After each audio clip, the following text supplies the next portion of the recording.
After being driven out into the desert for fear of his life, the prophet Elijah goes to the mountain of Horeb. He's seeking after God because King Ahab and Queen Jezebel feel that he is a threat, and they threaten to end his life because he has spoken against their foreign idols. He has spoken against their gods who are not the true God of Israel.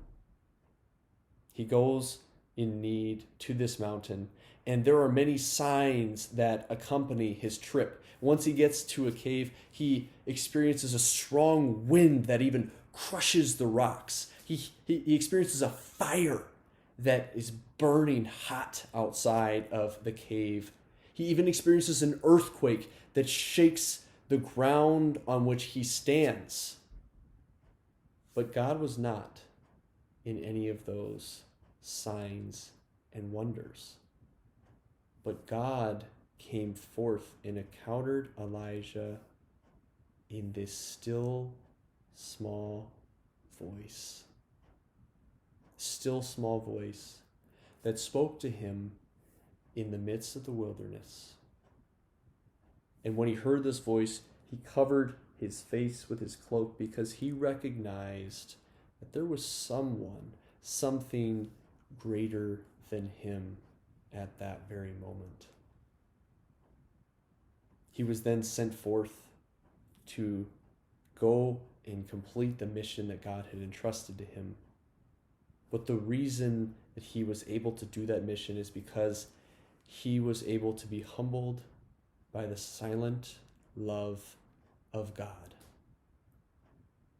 We see in our gospel today that John the Baptist is the new Elijah. Mark indicates that by a few different things, but one in particular is that he was clothed in camel's hair and a leather belt, just like Elijah was clothed in animal hair and a leather belt. Additionally, John went out into the wilderness, into the solitude, to receive that encounter with God.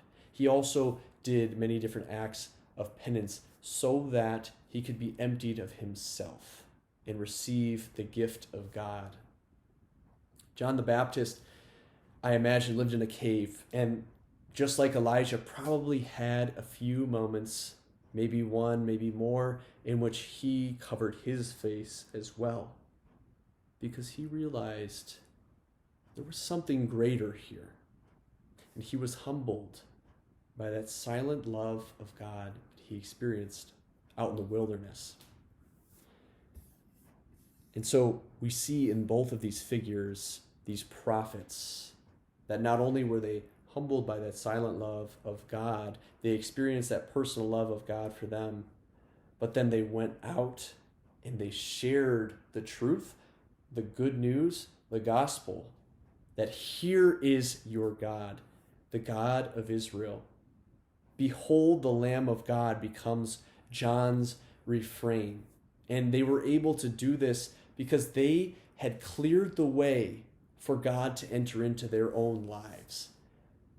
John and Elijah had those mountains of their pride brought low through those acts of penance. They had the valleys of their own anxieties and insufficiencies filled in by the love of God for them.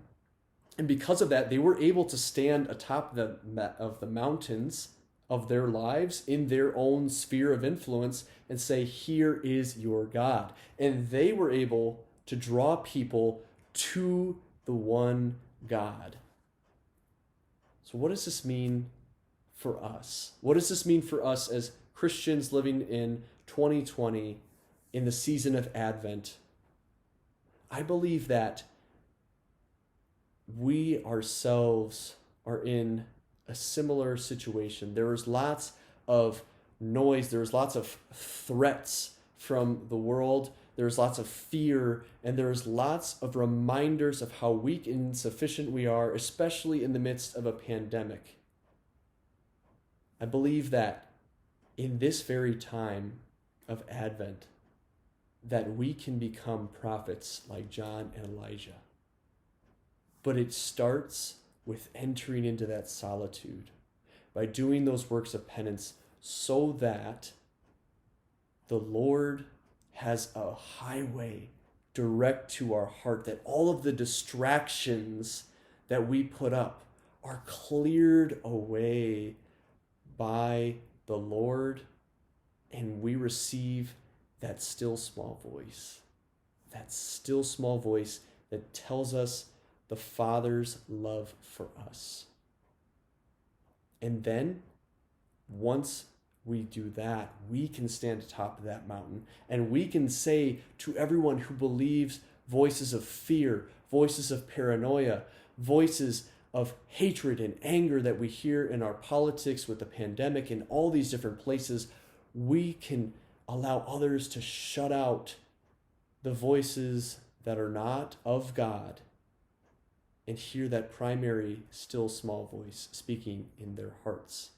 And when we come to that Christmas Mass, that blessed Christ Mass, we will be able to hear that still small voice of the child Jesus and rejoice at the bridegroom's voice.